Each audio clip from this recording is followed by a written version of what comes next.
was like mowing grass. You'd mow them down, and 4 more would be in their places. Every time the sergeant yelled fire, I got sicker and sicker.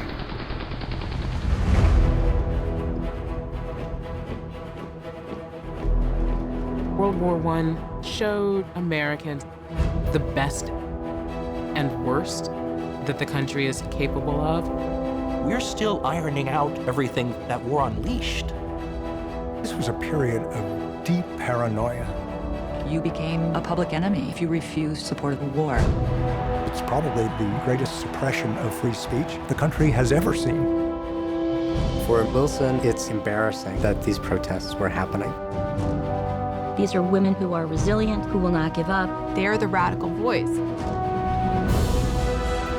African-American troops were seen as a problem.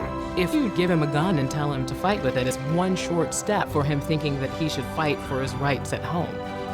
Even with all of that prejudice, they volunteered in very high numbers. I'm glad to be going. If you are in this thing at all, it is best to be into the limit.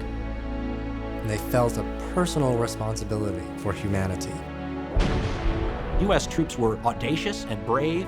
They assaulted things head-on often. The Germans had been fed the lie that the Americans can't fight, so they weren't really prepared for this. America was unique in the war because it was not fighting for survival. It was fighting for an idea. Forced Americans to ask, what are we as a country? Who are we as a people? The war for democracy was really about defining what it meant to be an American.